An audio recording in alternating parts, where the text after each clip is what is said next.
Hello everyone, all in one nursing classes के learning with community health officer session में आप सभी का मोस्ट वेलकम। आज हम निक्षय पोर्टल के बारे में सीखेंगे कि हमको उसमें ऑनलाइन एंट्री कैसे करना होता है। हम जिस भी पेशेंट का स्पूटम सैंपल स्क्रीनिंग के लिए भेजते हैं, टीबी स्क्रीनिंग के लिए भेजते हैं, चाहे पीएससी, सीएससी या डिस्ट्रिक्ट भेजें, तो उसको हमको ऑफलाइन डाटा देने के साथ साथ हमको उनका ऑनलाइन रिकॉर्ड भी अपने पास रखना होता है और साथ ही साथ उसका ऑफलाइन रिकॉर्ड भी रखना पड़ता है। तो उस ऑनलाइन रिकॉर्ड को हमको एंट्री निक्षय ऐप के द्वारा करना होता है। तो चलिए हम इसमें पूरा प्रोसेस देखेंगे कि हमको कैसे इसमें एंट्री करना होता है। तो इसके लिए हमको निक्षय जो ऐप होता है उसको प्ले स्टोर में जाके इंस्टॉल करने के बाद उसमें हम अपना आईडी पासवर्ड डालेंगे तो वो ओपन हो जाएगा। जब हम उसको ओपन करेंगे तो ये इस टाइप से ओपन हो जाता है, जिसमें ये जो न्यू एनरोलमेंट दिया हुआ है उस पर हमको जाके पेशेंट का एंट्री करना होता है, जिस पेशेंट का हम स्क्रीनिंग के लिए सैंपल भेजे हैं उनका। तो चलिए हम इसमें स्टार्ट करते हैं। जब हम न्यू पेशेंट पे जाएंगे तो इसमें हमको पब्लिक पेशेंट पे जाना होता है। पब्लिक पेशेंट में जाने के बाद यहाँ पे प्राइमरी फ़ोन नंबर पूछा है। इसमें हमको ध्यान देना है कि हमको पेशेंट का ही फ़ोन नंबर डालना है, क्योंकि अगर कभी पेशेंट पॉजिटिव आए या फिर कुछ हुआ तो हमको उनको पेमेंट वगैरह करना पड़ता है, या फिर उनको हम मैसेज दे सके तो डायरेक्ट मैसेज के थ्रू भी उनके लिए कुछ इन्फॉर्मेशन जाता है। तो वो ये फ़ोन नंबर अगर उन्हीं का रहेगा तो ज़्यादा बेटर है। और अगर हम एक ही पर्सन का अगर बार बार फ़ोन नंबर हर पेशेंट के में डालेंगे तो वो थोड़ा ऑथेंटिक नहीं होता है। इसलिए हम कोशिश करेंगे कि पेशेंट का ही फ़ोन नंबर डालें, या फिर अगर पेशेंट के पास नहीं है तो फैमिली में किसी के पास भी होगा तो हम उस फ़ोन नंबर को यहाँ पे एंटर करेंगे। उसके बाद हम यहाँ पे जेंडर क्लिक करके चेक करेंगे। जब चेक करेंगे तो इस टाइप से ये पहले से ही पब्लिक सेक्टर पे क्लिक रहेगा, इसका हमको बस नेक्स्ट करना है। और यहाँ पे कुछ डाटा पहले से ही फिल्ड है, बस हमको नेम पे और कुछ जो भी डाटा नहीं दिया हुआ है उसको डालना है। तो हम इसमें नेम पे क्लिक करके पेशेंट का जो भी नेम है हम उसको यहाँ पे एंटर करेंगे। और मिडिल नेम या फिर लास्ट नेम डालना कंपलसरी है। तो इस पर हम अगर मिडिल नेम नहीं है तो हम इसमें उसका टाइटल डालेंगे। फिर ये जो भी हस्बैंड या फिर फादर नेम है वो डालना है। कोशिश करना है कि हमको इसमें आधार कार्ड वाला नाम ही डालें। इसमें नेक्स्ट अगर सेकेंडरी फ़ोन नंबर है तो वो डालेंगे, नहीं तो हम इसमें नेक्स्ट करेंगे। नेक्स्ट करने के बाद यहाँ पे एड्रेस आ रहा है, एड्रेस पे हमको क्लिक करना है।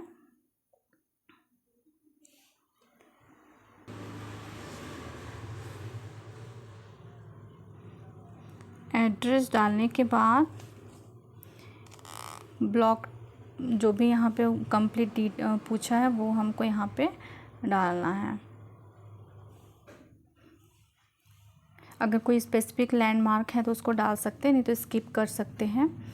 फिर ये पिन कोड डालना कंपलसरी होता है। नेक्स्ट हम इसको नेक्स्ट करेंगे। उसके बाद ये जो इंटरफेस आएगा इस पे हमको ये ट्राइबल वाला जो ऑप्शन दिया है उस पे जाना है और उस पे क्लिक करना है। नेक्स्ट उसका जो भी मैरिटल स्टेटस है वो करेंगे। उसके बाद सोशो इकोनॉमिक स्टेटस पे एपीएल बीपीएल जो भी है वो डालने के बाद नेक्स्ट करेंगे। नेक्स्ट करने के बाद हमको यहाँ पे देखना है कि जो भी सिम्टम्स पूछा है तो इसको जब हम क्लिक करेंगे तो इस टाइप से एक पूरा लिस्ट आ जाएगा। तो इस लिस्ट के अकॉर्डिंग जो भी उसको सिम्टम्स है तो वो करेंगे। अगर कुछ अदर है तो हम अदर पे करके उसको जो भी है उसको मेंशन कर सकते हैं। और अगर मान लो कोई एसिम्टोमेटिक है, जैसे हम एएनसी मदर का अगर कर रहे हैं या फिर किसी भी पेशेंट का कर रहे हैं जो उसको भी सिम्टम्स नहीं है, तो हम एसिम्टोमेटिक पे क्लिक करके उसको डन करेंगे। उसके बाद हम यहाँ पे जो पूछा है की पॉपुलेशन या फिर रिस्क फैक्टर अगर कुछ है तो हम यहाँ पे मेंशन करेंगे, नहीं तो हमको नहीं है तो हम इसको नहीं भी करेंगे तो चलेगा। उसके बाद जो HIV स्टेटस दिया हुआ है तो इस पे हमको क्या करना है कि हमेशा इसको अननोन पे ही रखना है। जब पेशेंट का पॉजिटिव अगर आएगा तो वो पीएससी सीएससी या फिर डिस्ट्रिक्ट के थ्रू उसका फिर से एचआईवी जांच होगा और उनके थ्रू ही इसको एंट्री किया जाएगा। तो हमको अपने लेवल पे एसडब्ल्यूसी लेवल पे यहाँ पे अननोन रखना है, जैसे कि यहाँ पे दिया हुआ है तो हमको इसको अननोन ही रखना है। पॉजिटिव या फिर नॉन रिएक्टिव ये सब हमको नहीं डालना है।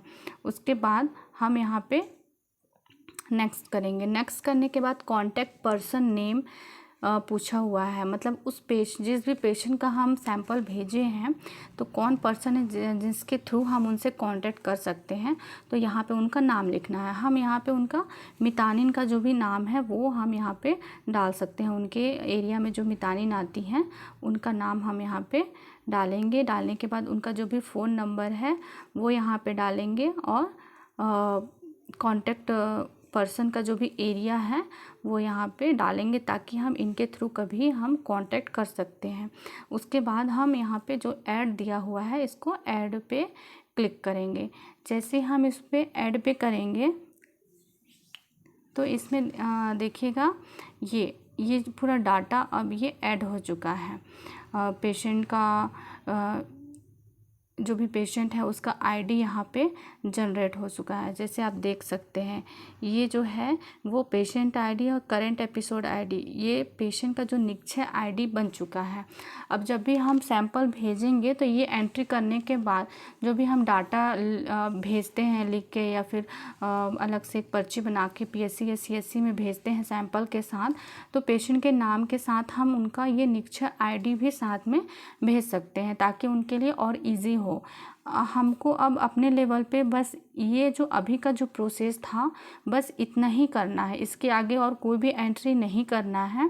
हमको बस यहीं तक कंप्लीट करना है। उसके बाद अगर मान लो कोई पेशेंट पॉजिटिव आते हैं तो आगे का जो प्रोसेस है वो ऊपर के लेवल का है, वो उन्हीं लोग ही कंप्लीट करेंगे इसको। हमको इसके आगे और भी कोई काम नहीं करना है। बट अगर हम चाहें तो इसमें से कुछ कुछ डिटेल हम देख सकते हैं। जैसे कि जब हम इसमें नोट्स पे जाएंगे, होम पे जब जाएंगे तो अगर कोई हम इसमें देख सकते हैं जो भी यहाँ पे पूछा, बट इसको हमको छेड़खानी नहीं करना है, कोई अपने से कोई भी डाटा ऐड या फिर कुछ नहीं करना है। हम इसमें से देख सकते हैं अगर किसी पेशेंट को हमको सर्च करना है, किसी पेशेंट का हमको जानना है तो हम यहाँ पे सर्च पे जाके पेशेंट का यहाँ पे आईडी डालेंगे। डाल के जब सर्च करेंगे तो उसका पूरा डिटेल यहाँ पे शो करने लगेगा। और अगर मान लीजिए कोई पेशेंट हमारे जो एसडब्ल्यूसी के अंडर पे कोई पेशेंट आते हैं जिनका ट्रीटमेंट चल रहा है तो हम इस ऑन ट्रीटमेंट पेशेंट पे जब हम जाएंगे तो उसमें हम उनका डाटा भी देख सकते हैं। जैसे यहाँ पे देख सकते हैं ये अपने एसडब्ल्यूसी के लेवल पे ये 2 पेशेंट हैं जिनका ये ट्रीटमेंट चल रहा है। तो इनको अगर देखना हो तो हम इस टाइप से क्लिक करके इसमें उनका पूरा डाटा देख सकते हैं कि जो भी पेशेंट है वो कब से इनका ट्रीटमेंट मतलब पॉजिटिव आया है, केस कब से फाइंडिंग हुआ है, कब से पेशेंट का ट्रीटमेंट स्टार्ट हुआ है, कौन से डिस्ट्रिक्ट से हैं, कौन से पीएससी से, मतलब उनका एक कंप्लीट जो डिटेल है वो इसमें ओपन हो जाएगा। हम चाहें तो इसको देख सकते हैं ताकि हम अपने पेशेंट का कंप्लीट इसमें हिस्ट्री देख सकते हैं, उनका जो भी ट्रीटमेंट चल रहा है कब से चल रहा है। जैसे ये कैलेंडर देख सकते हैं, ये जो जिस भी डेट से स्टार्टिंग हुआ है ये तब से मेडिसिन लेना स्टार्ट किए हैं। उसके बाद ये पर डे ये कैलेंडर आगे बढ़ता जाएगा जब तक इनका ट्रीटमेंट कंप्लीट ना हो जाए। और ये हमको कुछ नहीं करना है, ये हमारे पीएससी सीएससी डिस्ट्रिक्ट लेवल का है।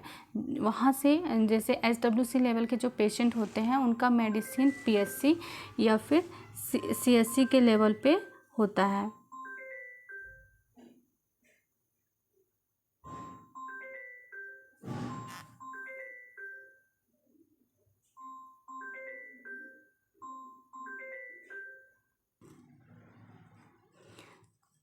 तो हम इसको ये देख सकते हैं।